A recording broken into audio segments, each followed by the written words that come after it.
ഉമ്മ അങ്ങോട്ടോ കാണി അനുവിന്റെ പോക്കറ്റിൽ നിന്ന് കിട്ടിയാണിത്. ഇതെന്താ സിഗരറ്റോ? ഓൻ വലിയ തുടങ്ങിയപ്പോ ഇതങ്ങനെ വിട്ടാ പറ്റൂല. ഇത് രണ്ടാമത്തെ ആട്ടാ ഞാൻ കാണണേ. അങ്ങോട്ട് വരട്ടെ, പണി ഞാൻ കാണിച്ചു കൊടുക്കാം. എന്താണ് ഇമ്മയും വെല്ലുമ്മയും കൊച്ചുളുപ്പാൻ കാലത്ത് വെറുതെ? എന്തമ്മ ഉമ്മാന്റെ മുഖത്തൊരു വെളിച്ചൊക്കെ? ഇമ്മ ചൊറുക്ക് വിടാൻ മുഖത്ത് എന്തോ തേക്കുണ്ടല്ലേ? ഞാനെന്തോ മൂത്തേക്കാന് ചെന്ന് പോയിക്കാടാ. ഓ ഉമ്മാക്ക് പറ്റുന്നുണ്ടെയാണ് പറഞ്ഞതാ മതി.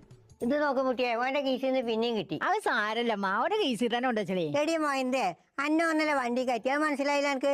അങ്ങനെയാണെങ്കിൽ ഓന്ന് ഇങ്ങോട്ട് വരട്ടെ. ഓനാടെ വരുന്നു, നേരിട്ടാ ചോദിച്ചോ. എന്തമ്മ നിങ്ങളെ പുതിയ കൂട്ടുകാരത്തിനോടൊക്കെ വർത്താനം പറഞ്ഞു ഒത്തിരിക്കണ്? ഇത് ഉമ്മേടിയോ? എന്താ ഞാൻ ആദ്യമായിട്ടാ കാണുന്നത്? അതല്ലേ ഞാൻ ദൂരത്ത് നിന്ന് കണ്ടപ്പോ ഉമ്മാന്റെ കൂട്ടുകാരത്തിയാണെന്നല്ലേ വിചാരിച്ചത്. നിങ്ങള് നല്ലോണം ചെറുപ്പമുണ്ട്. എന്താ നിങ്ങള് കുടിച്ചല്? ഞാൻ കുറച്ചേരം ചാടിച്ചിന്, ഇനിയിപ്പോ അതാണാവോ. നിങ്ങളൊന്ന് പോയി കഴിഞ്ഞോട്. നിങ്ങളൊരു തമാശ. അല്ല എത്ര നിങ്ങളെ കയ്യിലെത്താ സിഗരറ്റോ? ഇതെന്താ കള്ളാസപ്പെട്ടി? എന്താ